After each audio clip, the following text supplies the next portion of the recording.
In the early 1970s, the courts ordered that schools be integrated through busing.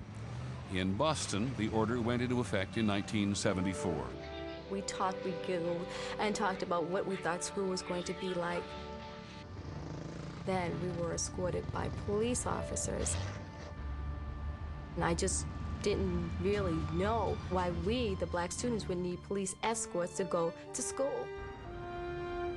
South Boston has always been a white neighborhood.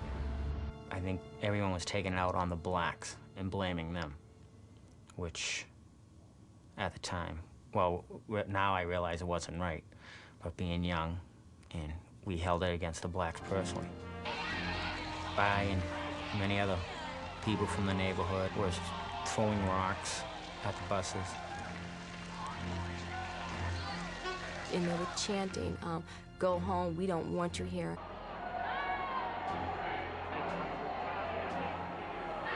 There was many fights. There was fights every day.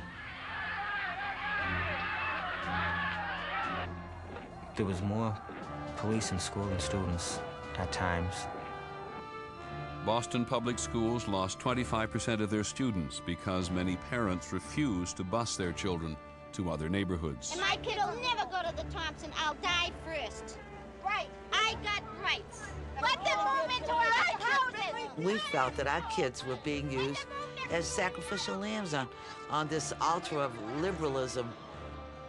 The affluent whites who didn't send their kids to public schools, Ted Kennedy and a few other jerks that would appear on television telling us what to do with our kids. All over the country where forced busing went into effect, there was resistance from both whites and blacks. We are in a war, and we're going to win this one. But nowhere did the conflict remain as bitter as at South Boston High. In December, a white student, 17-year-old Michael Faith, was stabbed, and all hell broke loose.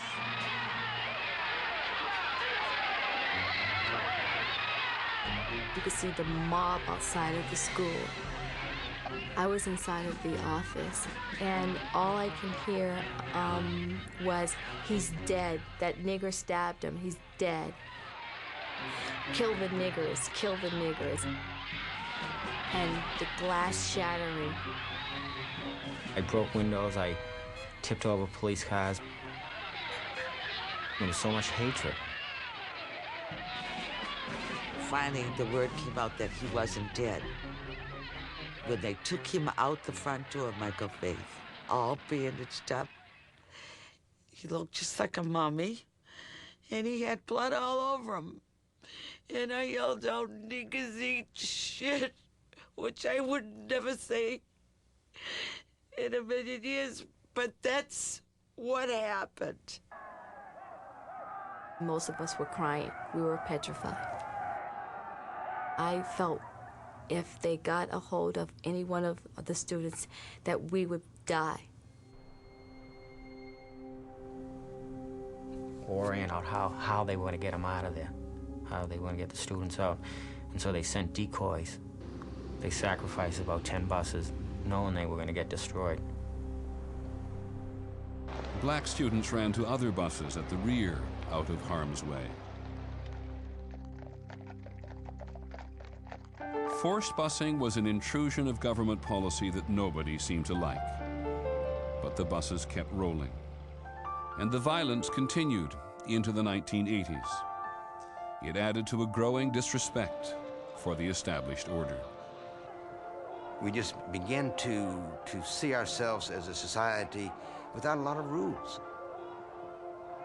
Our institutions were going through crises, whether that was the breakup of families, great increase in crime and drug use, immorality, abortion.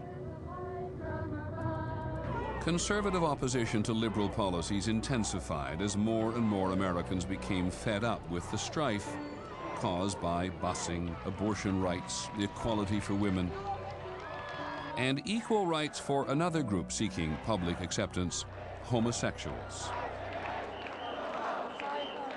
In San Francisco, gays got political support from Mayor George Moscone and encouragement from the gay city supervisor Harvey Milk. But there was a shocking backlash to gay liberation on November the 27th, 1978. Both Mayor Moscone and Supervisor Harvey Milk have been shot and killed. The killer was Dan White, an anti-gay city supervisor who'd resigned from the Moscone administration but wanted his job back. I'm very confident that I will be reappointed to my job. But he was not, and he took revenge, killing Mayor Moscone and Supervisor Milk. That night, 40,000 people came out to the streets of San Francisco. Traffic stopped. People would talk to each other. People would cry. And there were a lot of straight people who were so galvanized by the gravity of this, they said, "Oh, I get it. I get it now." It broke your heart because of what happened to cause that, but it did give one hope. At White's trial, the so-called Twinkie defense, temporary insanity caused by stress and too much junk food, got White a sentence of only 7 years and 8 months. When that verdict was announced, all I could think and scream out, I was at home, I said, "I knew it, I knew it, I knew it." We marched to City Hall. There was property damage. There was no loss of life. There was expiation of anger and seeking of justice. I think we really showed, don't mess with us.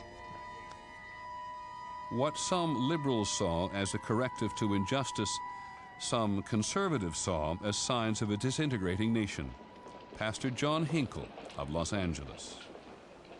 That's when the Lord spoke to me and said, "I want you to go to Washington, May 1st, 1979, with 100,000 people." I just said, "Oh, Glenn, we've got to go. Nothing like this has ever happened before." Our Father, who art in heaven, hallowed be thy name. Father, there is spreading across our land today. Believing that she had been born again and saved, Marilyn Noorda says she wanted to save her country. The point was to pray for America, knowing that as we cried out to God, He would hear our prayer and that America would turn. Praise God. And oh, what a beautiful sight. Don't curse the darkness, light a candle. And so we began to think about how we could use this crisis as an opportunity to turn everything around. Praise you, Jesus. Many religious leaders had influence far beyond their local community. We began, as conservatives, an outreach to them, putting together the moral majority. We will be the alternative to the Carter administration. Praise you, Jesus.